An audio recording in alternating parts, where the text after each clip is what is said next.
So what's the timeline look like right now when it comes to being able to prepare continuously until an SHTF type event here in the United States of America? And a lot of people are asking that question because of everything that's happening right now.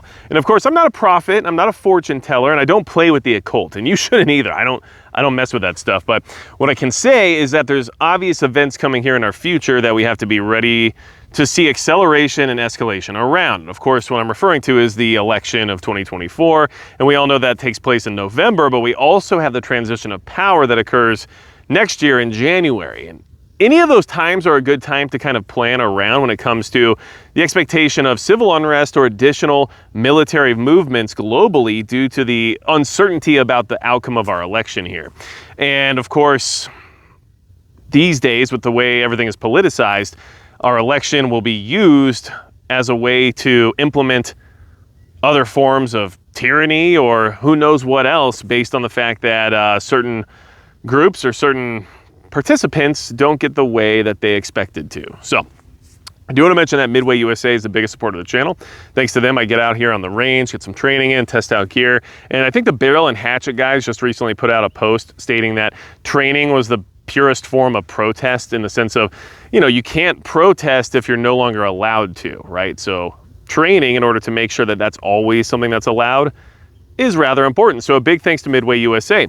Now, why am I bringing this up? Well, it's probably wise to escalate your efforts and accelerate your efforts along with the escalation and acceleration of potential worldwide events and potential unrest and disruption here in the United States. And we should expect disruption.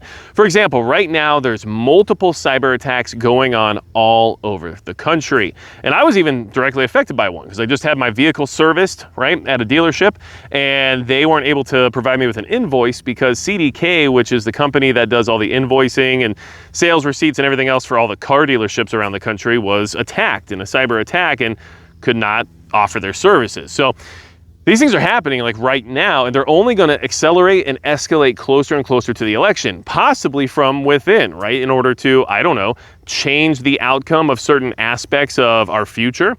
So you have to have that mentality that things are going to get worse come November, and possibly even worse come January. And then when you have to think about our foreign adversaries, right? We have all this military movement happening around the world. We have Israel on the brink of war with Hezbollah out of Lebanon. We also have the situation where Russia just left Cuba and had their nuclear submarine and some of their warships finally depart and ride right up the Florida coast to remind us that they're capable of doing so. And then we also have China popping up a nuclear-powered submarine in the Taiwan Strait, which might be an indication that they're preparing to move forward in that regard. And of course, the uncertainty around our election could push China to make a move sooner than later, based on the fact that they might not want to deal with whoever takes over power in January. And the same could be said about Russia possibly pushing the envelope with something like a tactical nuclear missile or something along those lines, because we aren't sure what the response will look like in a year or two, but we do know what it'll look like right now, or at least based on what we've seen, there's a good chance of knowing what that response would look like. So the enemy you know is always better than the enemy you don't, right? So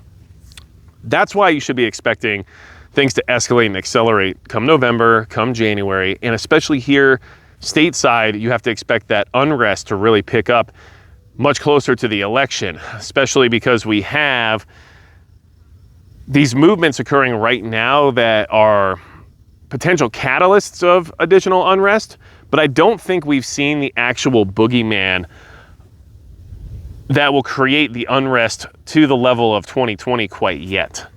And in fact, we might not see that. And the reason I'm saying that is because those who are involved with some of these groups that are capable of rallying the troops for riots and everything else, right, had a vested interest in making those who were in charge during 2020 look bad.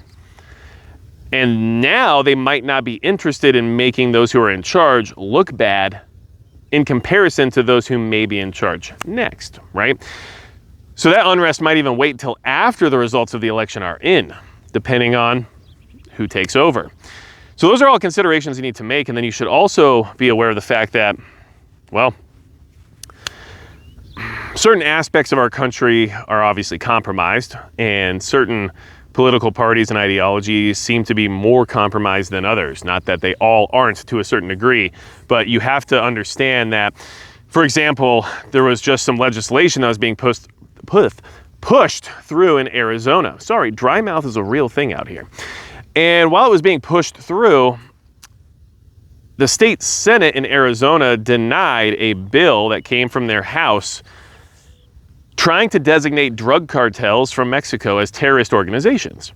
And so the only people who voted against that initiative were Democrats. And you have to question why, because one of the main things when it comes to that type of a, I guess we'll just call it initiative, right? Designating these cartels as terrorist entities.